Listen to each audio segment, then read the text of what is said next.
Hello, and welcome back to the Uncorked Friday Night Podcast. We are your hostesses. I'm Alicia.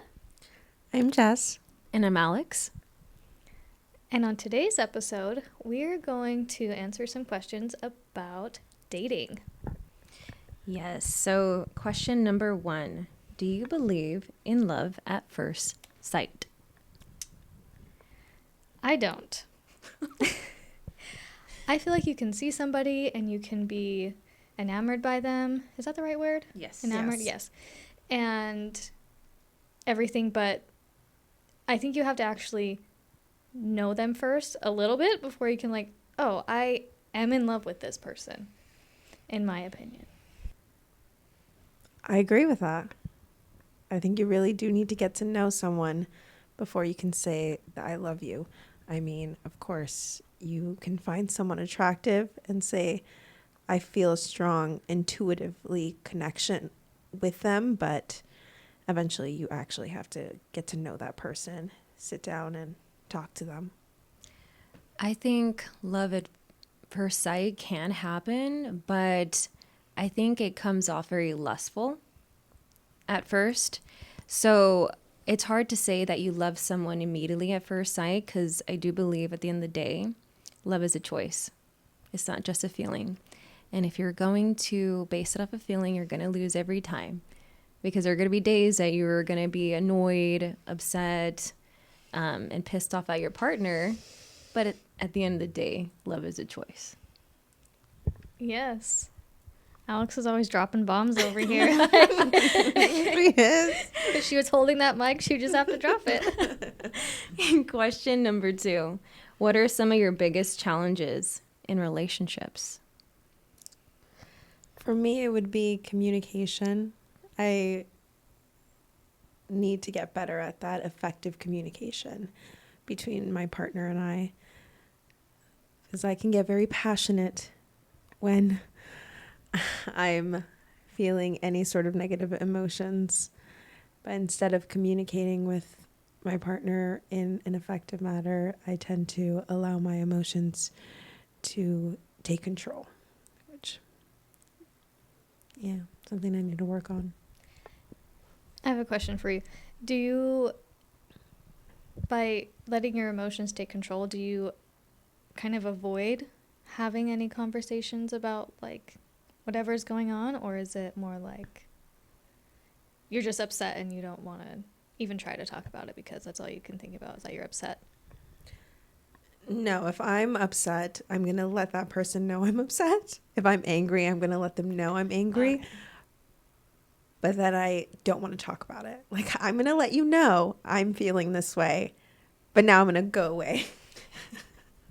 Which is so but at least I'm letting you know that this is how I'm feeling. I'm upset, but you don't get to know why, because you should already know why, because you should read my mind. And men do not read minds. I wish they did. Yeah, I have the same answer. You can ask my husband. He just will take one look at me and be like, what did I do? I'm like, I don't want to. It's all in the eyes, huh? You just tell. Yeah. All in the face. I think at times I can be pretty strong-headed, and I think I need to soften up a bit, but give myself and them the same grace, because I feel like I said, you can be upset with somebody, but at the end of the day, you still gotta respect people, right? And it all comes back down to our emotions. I really do think we need to get in control of our emotions to properly express that to our partner, what we're feeling, what we're thinking, and use that as an opportunity to get closer together rather than further apart. So that's something that I've worked on, and I like that because they aren't going to read our minds. I know, it's so sad. But yeah, I'm somebody that's pretty vocal about it, and I feel like I could soften my approach.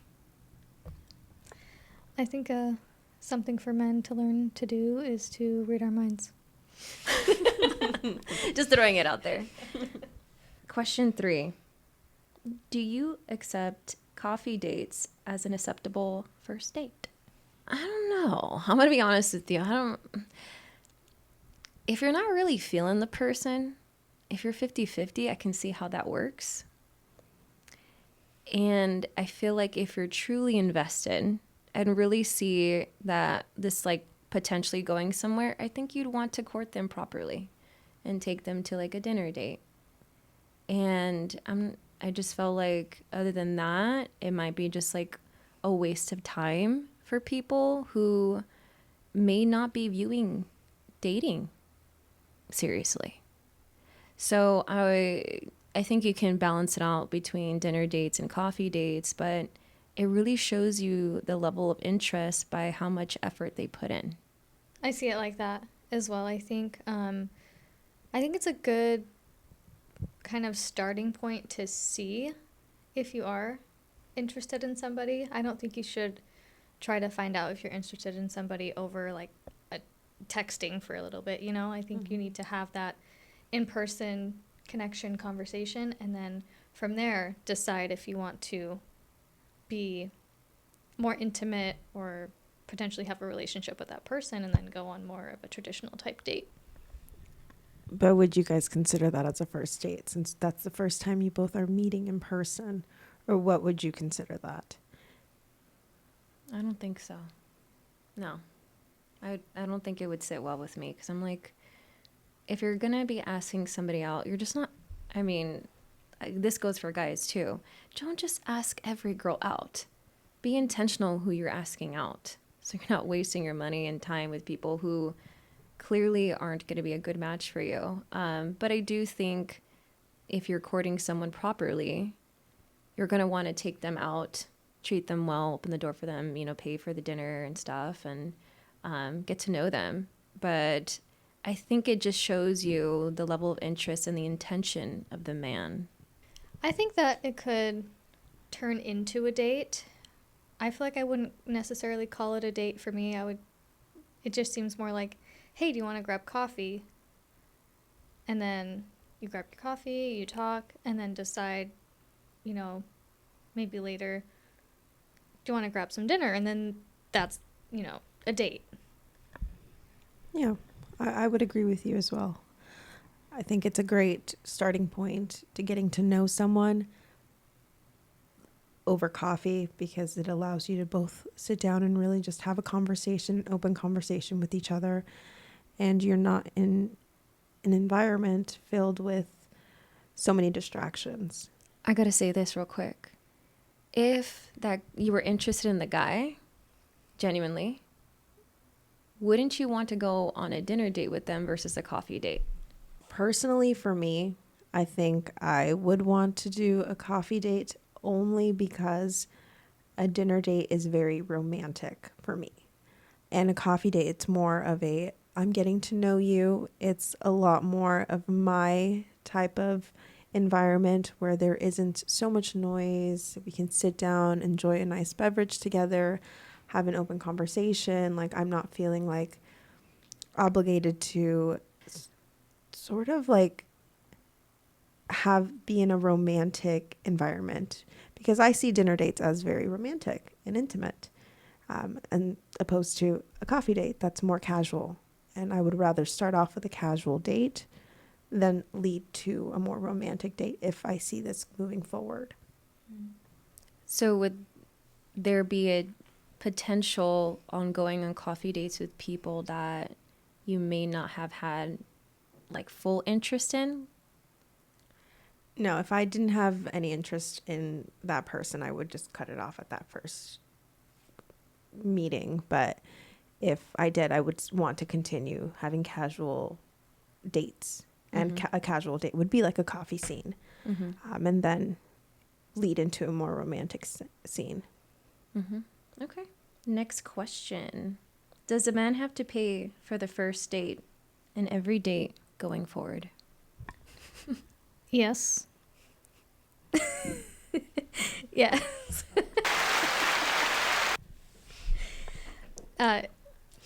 Yes and no. So yes to the first one for sure, I think, and to most of them. But I do think a man also deserves to be treated. So occasionally, pick up the bill. Yeah, I would say the man definitely needs to pay for the first date. And I would say for every other date moving forward. But I do agree with you that he does need to be treated. And how I would say treat your man is by getting him things that he wouldn't get himself. I can give a ton of examples, but a good one would be maybe a cologne that he really wants, something that's a gift that he wouldn't go out of his way to purchase himself. Love that. Yeah, I do agree that the guy should pay for the first date. Like I said, it goes back to the level of effort, the intention, because if the guy would ever be like, okay, we're splitting the bill, you'll never see me again.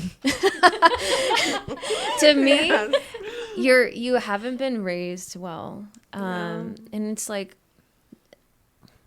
to each its own, but that's not really what I would be looking for. And I feel like it's disrespectful of people who are looking to be courted. And I do feel bad for guys, always if they're going on dates with women, because I do think that there are some women who do use guys for like a free meal. And I don't think that's acceptable at all.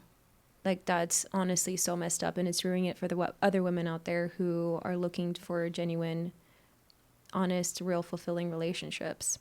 But that goes back to what I said earlier. You don't want to just ask any girl out.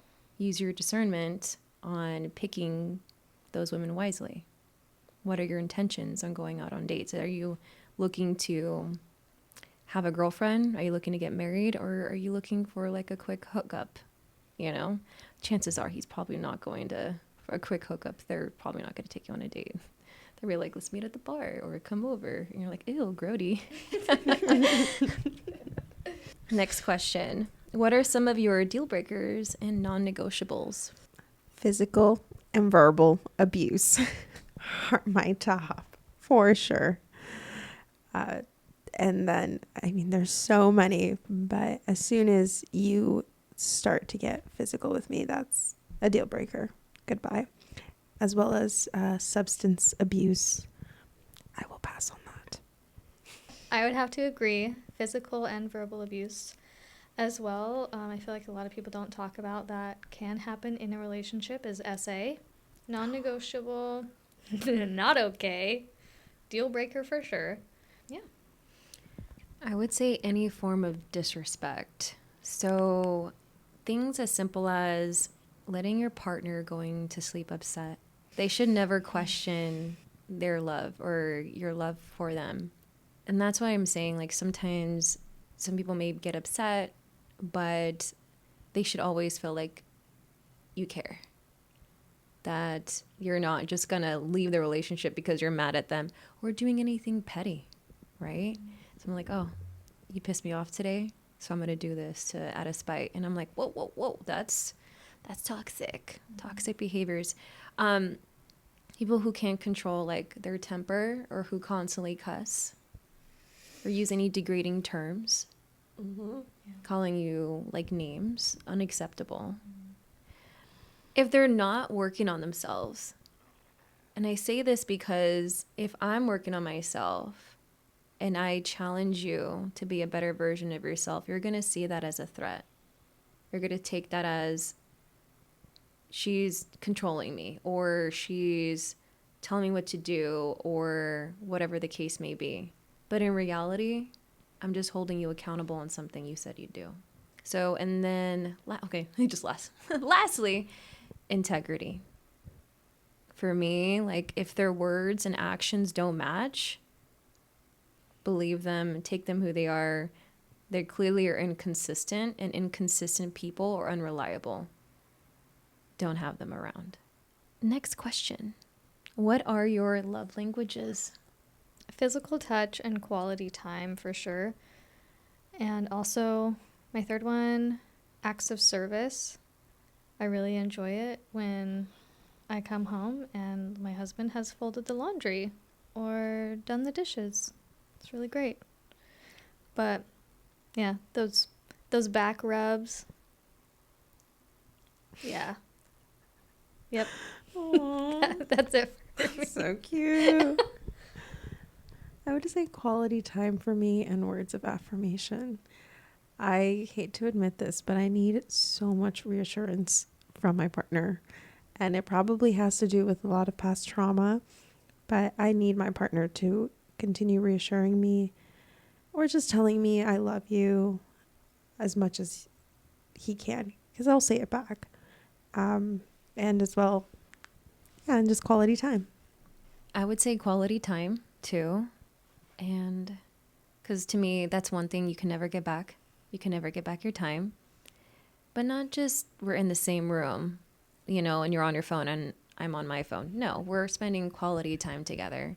We're having quality conversations. We're doing things together to deepening the connection. And then I would say words of affirmation as well.